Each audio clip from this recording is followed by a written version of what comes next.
Boa tarde, mulher de Deus, graça e paz, tudo bem com você? Espero que sim, seja bem-vindo ao meu canal. Eu sou a pastora Luana França. Para as que já estão inscritas, já conhecem, já sabem que eu peço aqui para compartilhar esse vídeo depois que vê, dá um like. Mas se você ainda não estiver inscrita no canal, o que eu vou pedir para você? Esse é o momento. Inscreva-se agora aqui no canal, dá um like depois de assistir o vídeo e compartilha com o maior número de mulheres possível. O que eu convido as mulheres para que vejam, as que estão vendo os meus vídeos, para que sejam evangelistas, sabe? Quando você quer levar a palavra de Deus para outra mulher, você não precisa ter um encargo ministerial. Você só precisa permitir que o Senhor faça a obra através da sua vida. De que maneira? Compartilhando vídeos como esse. É claro, de preferência que seja o meu canal, mas que se você estiver vendo outros, que você compartilhe, que você nunca perca a oportunidade de falar de Jesus para alguém. Assim você está deixando que o Senhor venha trabalhar, fazer a obra através da sua vida. Eu te convido para fazer parte desse mundo, né, onde nós estamos inseridas em Cristo e fazer parte das mulheres que levam a palavra do Senhor. Amém? Glória a Deus. Olha só, amadas, esse é o momento do nosso devocional Me Disponho, o momento da ministração da palavra. Aqui no nosso canal, todos os dias nós temos a oração da manhã, às 6 horas da manhã, o devocional Eu Me Disponho às 15 horas da tarde e às 18 horas a oração da noite. Nesse momento eu vou pedir para você me ajudar também em uma situação. Vamos pedir a Deus direção, para que Ele venha nos direcionar, porque a palavra de hoje vai ser perfeita, em nome de Jesus. Amém? Feche seus olhos, vamos buscar a presença do Senhor. Senhor, meu Deus e meu Pai, em nome de Jesus, nós buscamos a Tua presença agora, clamamos ao Senhor, meu Deus, porque o Senhor é o Deus da nossa vida, da nossa alma, da nossa salvação e não há outro. Meu Pai, em nome de Jesus, manifesta a Sua vontade, o Seu poder, a Sua autoridade em nós. Senhor, que neste momento o Senhor venha usar a minha vida com o Teu poder e com a autoridade do Senhor. Que eu não venha falar nada de mim, mas que eu fale aquilo que estiver de acordo com a Sua vontade. E que a palavra ministrada nesta tarde alcance os corações que o Senhor deseja alcançar. Em nome de Jesus. Amém. E graças a Deus. Glória a Deus. Amém. Vamos lá então. Olha só, amadas. Você já viu aquela expressão? Do Senhor você não esconde nada? Exatamente. Do Senhor a gente não pode esconder absolutamente nada. É ilusão a gente achar que a gente vai fazer uma coisa, eu vou entrar naquele quartinho ali, eu vou fazer e Deus não vai ver. Isso é uma ilusão, porque Deus ele é onisciente, Ele é onipotente, Ele é onipresente, Ele vê todas as coisas. E é por isso que muitas vezes o Senhor nos tira de lugar, nos afasta de pessoas, que o Senhor Ele não nos permite, fecha algumas portas para nós. Às vezes o que nós pedimos para Ele, naquele determinado Ele não permite. Então assim, o Senhor Ele vê tudo, Ele sonda o nosso coração. Ele sabe exatamente aquilo que nós vamos fazer, né, diante de determinadas situações. E se você, às vezes, assim, mas pastora, sabe que ele programa tudo mesmo? Porque tem pessoas que ainda têm dificuldade, amada, de acreditar que Deus, ele te consagrou, sabe? Ele te conhece desde o ventre da sua mãe. E ele tem planos para você desde então. E muitas vezes você faz parte de um plano que vem idealizar um projeto muito maior que o Senhor tem, que vai impactar a vida de muitas pessoas. Quer que eu te mostre? Você vai lá na sua Bíblia, no livro de 1 Samuel. Eu tô aqui, tá? Além da minha Bíblia digital no notebook, então eu desvio o olhar para cá, mas é porque eu tô lendo a Bíblia. 1 Samuel, o capítulo é 3. O livro de 1 Samuel, o capítulo é 3, amadas.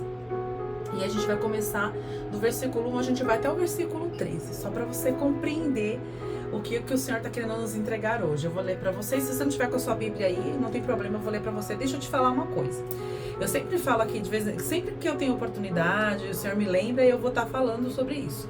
Sobre a questão do tempo que nós temos com Deus, tá? É muito importante que você coloque isso na sua cabeça, no seu coração e coloque isso como regra de vida para você.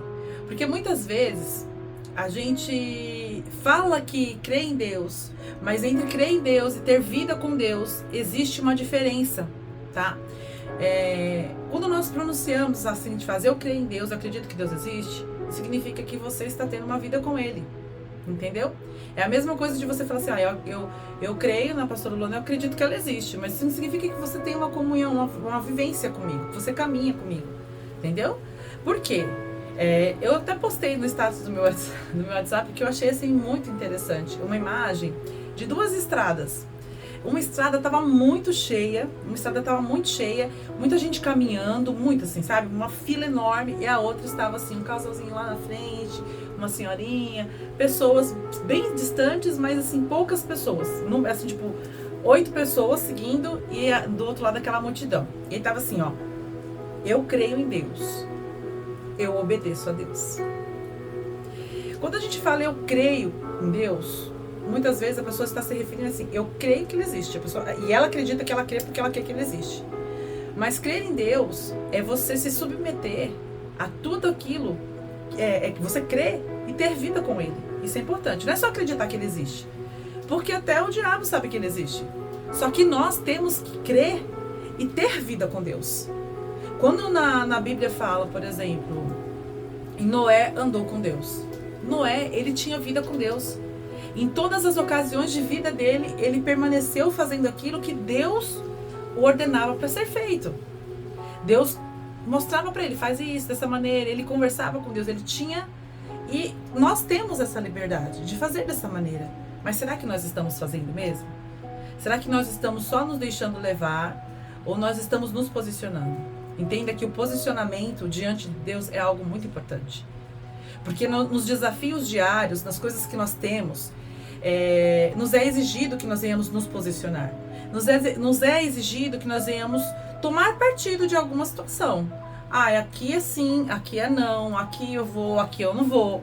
E nesse dia a dia, no nosso cotidiano, na vida que nós temos e no meio onde nós vivemos, existem as situações que vão nos confrontar, que vão exigir de nós um posicionamento muito mais firme em relação a quem nós somos. E não vai vir assim, ó, você é crente, você tem que fazer isso, não. Vai vir assim, olha, precisa fazer isso por causa da empresa, precisa fazer isso por causa do nosso relacionamento, precisa fazer isso por causa da família, mas tem coisas que são além daquilo que você como mulher de Deus, você sabe que vão ferir os princípios que Deus estabeleceu para você. E aí você pode dizer assim, mas é por causa da minha família, mas é por causa do meu emprego. A gente não pode arrumar desculpa, porque o Senhor, ele é muito amor. Mas ele é fogo consumidor. E ele é justiça. A misericórdia dele sempre vem primeiro. Só que o Senhor, ele sempre nos dá o tempo do conserto. Então, assim, quando nós conhecemos a palavra, é necessário que nós venhamos nos posicionar, sim. E nos posicionar para que nós venhamos ter a retidão na nossa forma de viver. Porque Deus vai nos cobrar isso. Esses dias, eu sempre cito aqui muito o meu bispo, a minha bispa, porque assim, eu sou uma mulher que sou discipulada, que venho de uma geração, né, de um ministério que é onde eu sou cuidada, onde eu sou orientada, e isso é importante. A orientação de uma mulher que tem vida com Deus tem que vir de uma outra pessoa, uma outra mulher que também tem vida com Deus. A gente nunca pode deixar que nosso olhar se desvie. E esses dias no altar, o meu bispo ele falou o seguinte, ele falou assim, olha, quem falou pra mim que eu não... Antes você não tivesse me falado sobre Jesus. Porque quando fala, você já passa a ter conhecimento. Quando você recebe as instruções, você já tem conhecimento. Então hoje Jesus não te tem mais por inocente. Então a gente não tem como a gente arrumar desculpa, porque a gente já conhece a palavra. Você está vendo aqui a palavra, você está ouvindo, você está tendo acesso. Não é a primeira vez. E se for a primeira vez também, agora você já está ouvindo. Deus já está te instruindo. Isso significa que Ele não vai mais ter você como inocente, como uma mulher que não conhecia nada. É diferente de uma pessoa que não tem conhecimento nenhum, que nunca ouviu falar de Jesus, o que é muito raro hoje. Porque assim, entre a pessoa ouvir falar de Jesus e não querer entender, a gente tem algumas coisas no meio, mas são tantos recursos que estão à disposição e tanto homem e mulher de Deus aí firmes na palavra, que tem realmente de fato vida com Deus, que está disposto a trazer a palavra para quem quiser ouvir. Então assim, hoje o Senhor não tem a gente mais como inocente, que a gente não conhece, nós somos conhecedoras e nós seremos cobradas essa medida do nosso conhecimento. E não importa se você, mas isso aí é para quem é pastor, isso aqui é para quem é... Não, isso é para todo mundo, porque a palavra de Deus, ela não veio exclusivamente para uma pessoa. A palavra, e ele não veio para quem é crente, religioso, não. A palavra, Jesus, ele trouxe a palavra para todos. Porém, nem todos quiseram ouvir. E nem todos que ouviram, receberam. E é isso que nós temos que entender. Hoje você recebeu a palavra de Deus. Você já não é mais uma mulher que não recebeu, que não ouviu. Então o Senhor, Ele sabe que você tem inteligência, que você tem nas suas mãos, sabe, a possibilidade de escolher entre sim e não, porque você já não é mais inocente, não é mais criança na fé. Você hoje entende. Então o Senhor, Ele espera de nós. Por isso que nos é cobrado, porque Ele espera. Porque foi feito um grande investimento pelas nossas vidas. Sabe, o nosso Deus entregou o Senhor Jesus na cruz por nós. Foi um investimento altíssimo. Então nós temos que realmente, com a nossa vida, testificar que valeu a pena.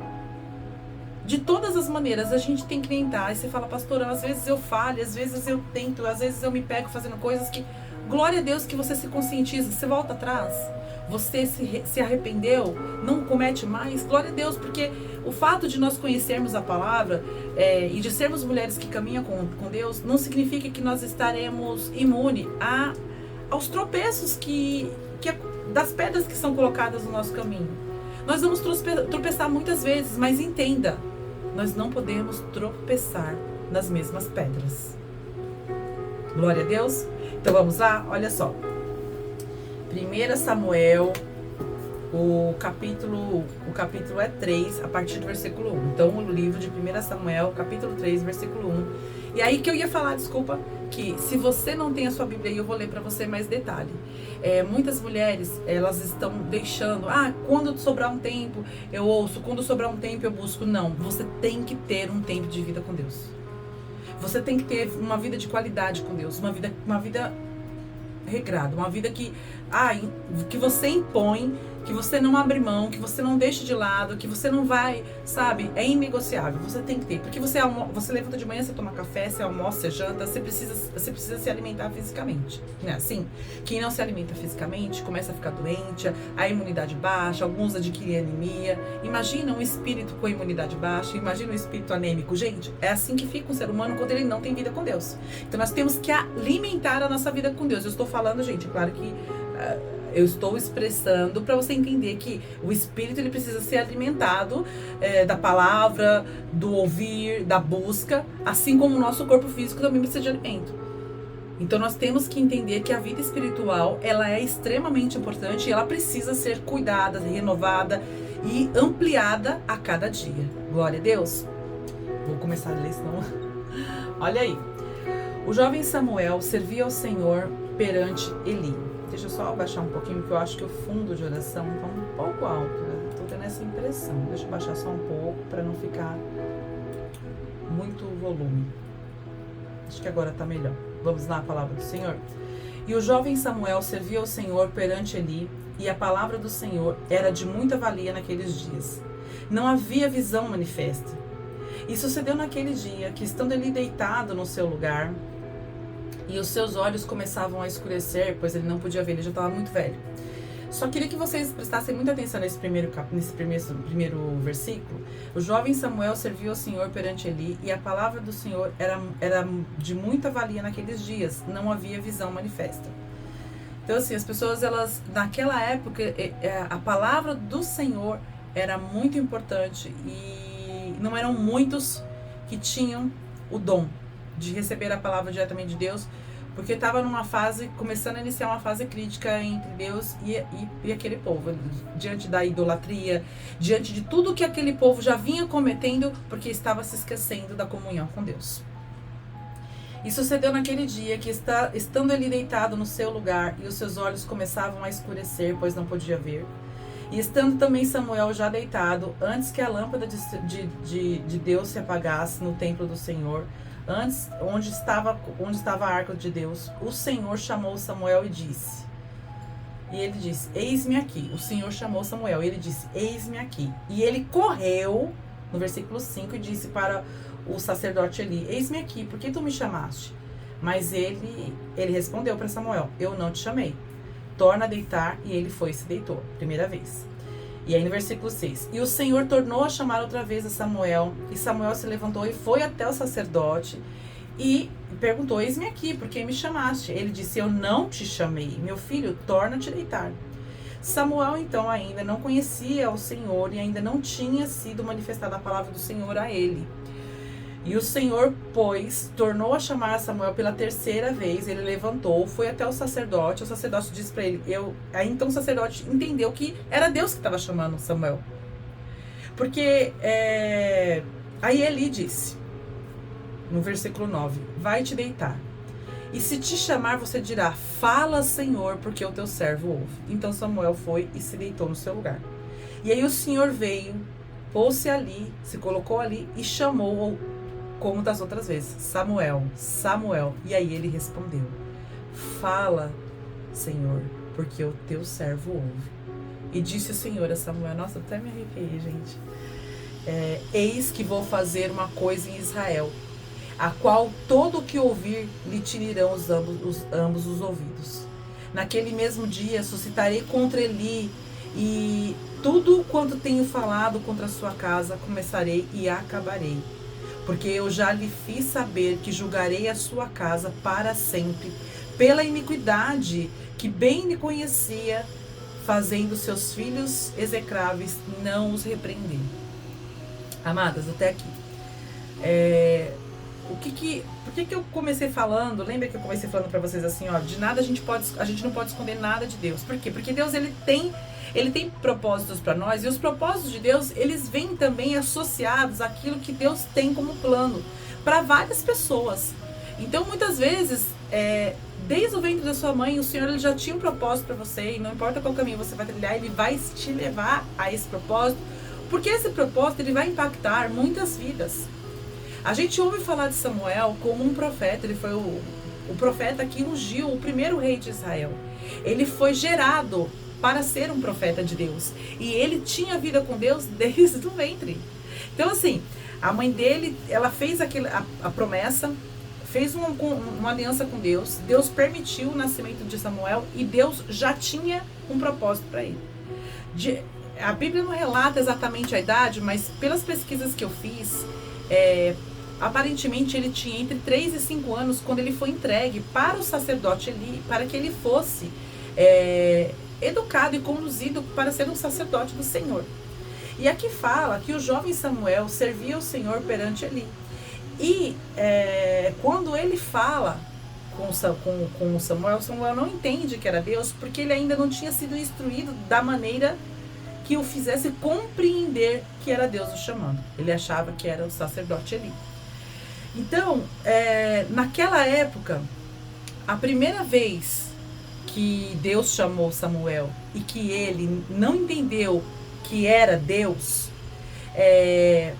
a gente até entende que ele não sabia. Por quê? Porque ele ainda estava sendo conduzido, só que ele ainda não havia sido conduzido de uma maneira que desse a ele o entendimento em causas como essa. Porém, o sacerdote Eli, pelo tempo que ele tinha de comunhão com Deus, de vida com Deus, ele deveria ter naquele momento já despertado o olhar, não sou eu, então é Deus que está chamando esse menino, porque eu estou o conduzindo para isso. Só que tem um detalhe muito importante. A primeira vez que Deus chamou Samuel, não foi para apresentar-se a ele de uma forma extraordinária, falar das maravilhas que ia fazer. Não, Deus chamou a ele para exortar o sacerdote Eli e afirmar que ele seria, que ele se manifestaria contra a vida dele. Por quê? Porque ele já, olha lá, ele coloca no último capítulo, porque eu já fiz saber que julgaria a sua casa para sempre, pela iniquidade que ele bem conhecia, porque fazendo seus filhos execráveis, que os filhos dele eram prioridade, ele não repreendeu. Porque ele, como sacerdote, na verdade, Samuel, ele já foi gerado e ele já veio e foi conduzido por Eli, porque ele ia substituir o próprio Eli. Quando essa substituição deveria ser feita pelos próprios filhos de Eli. Só que durante o período de sacerdócio dele, ele começou a se perder. Não porque ele era uma pessoa corrupta, não porque ele era uma pessoa ruim, mas porque ele fechou os olhos para o erro dos filhos. Ele colocou os filhos acima da vida que ele tinha com Deus. E mesmo ele sendo sacerdote, ele não podia fingir que não estava vendo, deixando as coisas acontecerem. Ele não contribuía, mas ele deixava as coisas acontecerem. Ele não corrigia os filhos. E ele se calou por quê? Porque ele não sei se na mente dele ele pensou que de repente Deus podia olhar para ele e ter misericórdia e ver que ele não tinha participação. Ele não participava, mas ele também não corrigia. E ele, como um sacerdote conhecedor da palavra, porque o erro era contra o próprio Deus, dentro do templo do Senhor, né? Então, assim, não era algo que fosse fora, que os filhos... Não. Primeiro que os filhos deles tinham que ser separados, eles tinham que ter aquela consciência de que eles não podiam estar se misturando com o povo de Israel, cometendo até atos muito piores do que o próprio povo, que não tinha nenhum vínculo com o sacerdócio. Ou seja, por mais que ele se calasse, por mais que muitas coisas ficassem em oculto e ele tentasse pôr panos quentes, o povo não via, mas Deus estava vendo. Então, quando Samuel foi gerado, Deus já sabia que lá na frente ia haver essa queda do sacerdote ali. Que a mão do Senhor ia pesar sobre a casa, sobre a família, sobre a vida dele. No entanto, os 2 filhos foram mortos e o profeta morreu. Então, quer dizer, e quem foi que tomou o lugar, quem foi que foi colocado como sacerdote? Foi Samuel. Foi o profeta que ungiu o primeiro rei de Israel. O que o Senhor nos traz hoje com essa palavra? Que nada fique escondido aos olhos do Senhor, seja você quem for. Então, assim, o ideal é que nós venhamos realmente fazer a nossa manutenção da nossa vida com Deus. Porque em algum momento, o sacerdote ele se perdeu. Ele foi um homem de Deus, ele era um homem de Deus. E a sequência do sacerdócio seria passado para os filhos. Só que no momento em que ele não corrigiu os filhos, no momento em que ele começou a abrir brechas na vida dele.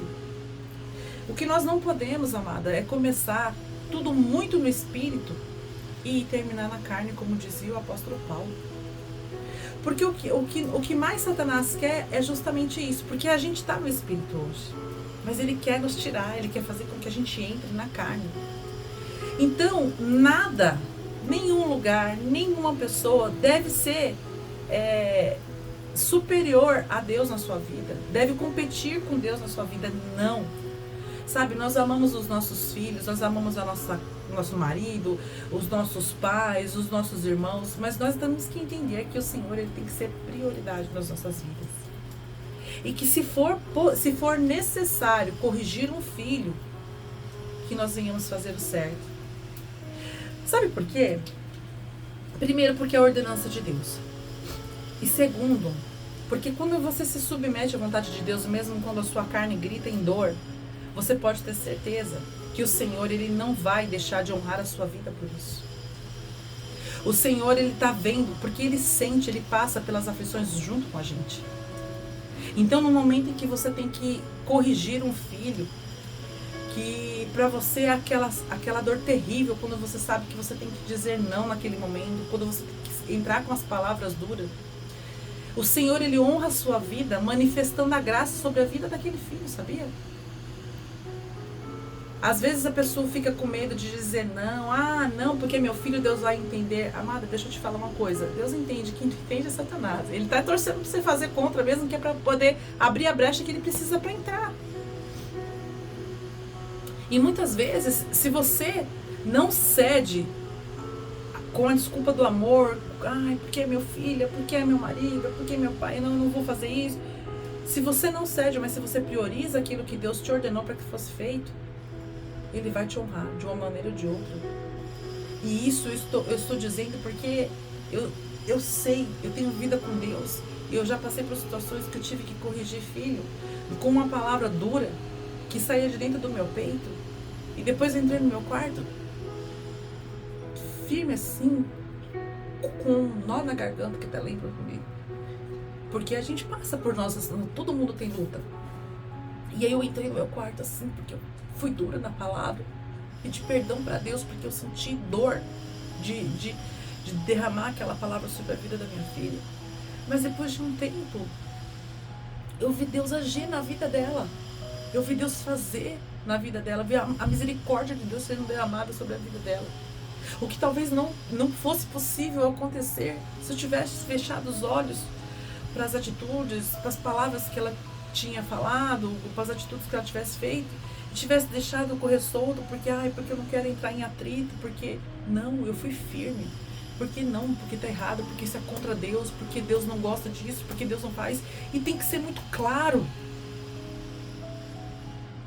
É por Deus que eu não permito você fazer isso. Até a minha carne queria ceder para não dizer não, mas por Deus eu não vou permitir. Pela palavra de Deus eu não aceito isso. Isso não tá certo. E eu vi Deus agir na vida da minha filha. Então é muito importante, eu estou usando o filho como exemplo, mas você pode estar em outro cenário e você vai entender que acima de todas as coisas, a sua vida com Deus tem que ser prioridade.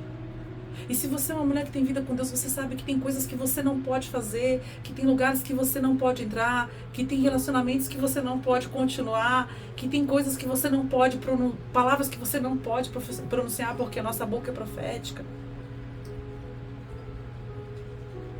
E é sobre isso, é sobre a gente entender que de Deus a gente não esconde nada e que quando Ele vai fazer algo na nossa vida, esse algo já foi gerado há muito tempo. Nós podemos impedir, eu já disse isso para vocês. Está mais em nós a possibilidade de receber de Deus do que Ele. Porque eu tenho certeza que o Deus que eu sirvo é o Deus que quer me entregar tudo. Tudo que eu preciso para viver do melhor nessa terra e depois dela com Ele. Só que tem coisa que se eu viver aqui, eu não vou viver depois com Ele. Então eu preciso aceitar aquilo que Deus entrega pra mim, a porta que Ele fecha na minha cara, porque tem hora que Ele fecha a porta na minha cara de uma tal maneira que eu até bato o nariz assim, e dói. Só que depois Ele vem. Porque Ele é o Pai que corrige, mas Ele é o Pai que também acalma, que também dá colo, sabe? E nós precisamos, amadas, nós precisamos de todas as maneiras nos colocar à dispensação de Deus. Para nós não chegarmos nesse ponto de a nossa vida com Deus ser dispersa, porque nós fechamos os olhos para algumas coisas, por amor a alguém, por amor a algum lugar, por apego a um cargo, por apego a algo material. Nada deve sobrepor a nossa vida com Deus, a nossa comunhão com Ele. Eu sempre digo aqui, eu nunca vou cansar de dizer aqui, nós mulheres de Deus não devemos abrir a nossa boca para falar, hoje eu não estou a fim de buscar. Isso para nós não é permitido. Buscar em Deus deve ser um prazer para nós. Buscar comunhão com Deus deve ser um prazer para nós. Porque é dessa comunhão que vem a nossa fortaleza, que vem a nossa sabedoria, que vem o direcionamento. Porque quando você tem comunhão, quer dizer, eu estou caminhando com Deus. Eu estou fazendo aquilo que Deus quer que eu faça. E se você entra num cenário de obediência, Ele se responsabiliza por tudo. Amém? Glória a Deus. Até aqui o Senhor falou. Que você tenha recebido daí. Eu recebi daqui, para mim foi bênção. Obrigada, Senhor. Até o nosso próximo vídeo. E não se esqueça, ainda hoje a gente tem a oração da noite. Que Deus te abençoe. Um beijo no seu coração, graça e paz. Até a próxima.